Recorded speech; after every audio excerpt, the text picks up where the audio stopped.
Benjamin Netanyahu has named this assault on Iran as Operation Rising Lion and called on Iranians to rise up in a revolt against the supreme leader. Let's bring in Professor Saeed Mohammed Marandi, a former advisor to Iran's nuclear negotiation team. Professor Marandi, thank you very much for joining us here on the programme. Did Iran majorly miscalculate? Because even now, President Trump is providing Iran with an off-ramp, telling them to come to the negotiating table. At what point will Iran take that offer? According to your narrative, Iran always miscalculates. It's a regime. I heard the regime 20 times in the last 10 minutes as I was listening. You sound like TASS news agency upgraded during the Soviet Union. And you say the regime is unpopular and is killing its people. When General Soleimani was murdered by the same Trump that you talk about, millions of people came to the streets of this city, Tehran, that I'm in. So how is it that he's so unpopular?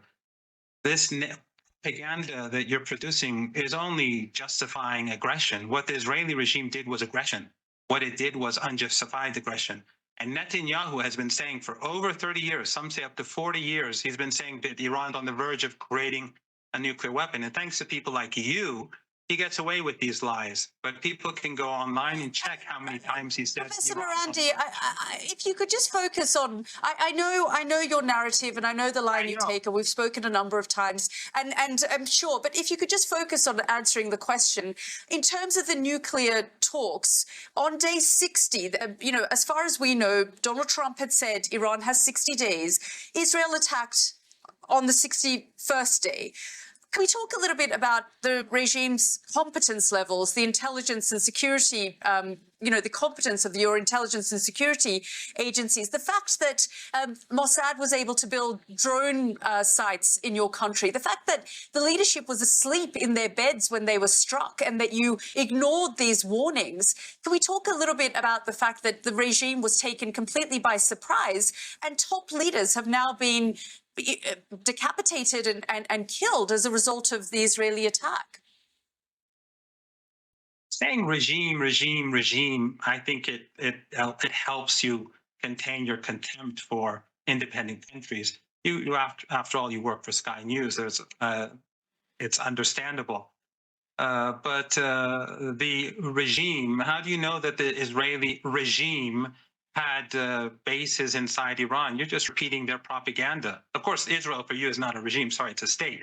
But it's a genocidal state carrying out extermination in Gaza. But that's not really important. But how do you know? So are you denying that the top commanders have been killed? Are you denying that top commanders were killed? Oh, so you mean what you're referring to basically is an act of aggression, that they suddenly fire missiles at civilian targets at apartment buildings and slaughter people in those apartment buildings, slaughtering whole families. For you, that's targeting. That's a really sophisticated act. But if I can just ask, have military facilities been hit? Have nuclear facilities been hit? One of the buildings that had some of these commanders, one or two of these commanders, was a large apartment building where they killed everyone, 60 people, 20 children. That's not important for people like you, but that's important for people like us.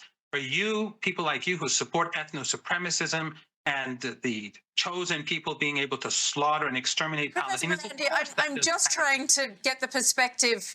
We're trying to give you airtime so that you can give us the Iranian perspective on this. And we want to know, and I want to understand, Iran's position here. Will you come to the negotiating table now? Donald Trump, after these series of airstrikes and this attack was launched, called on Iran to come back to the negotiating table.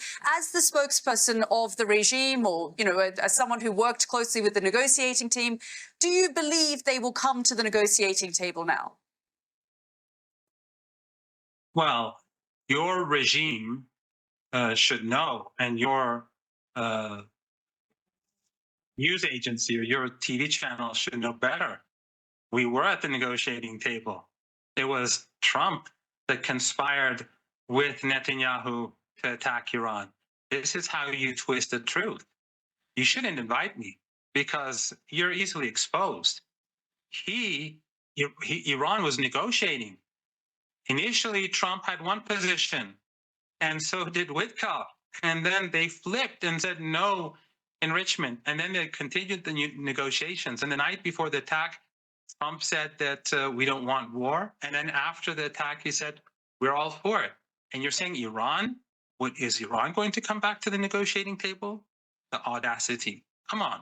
Be a bit, show Okay. at least a bit of integrity. A bit of integrity will help. Okay. Okay, Professor Marandi, thanks again for joining us here on the program.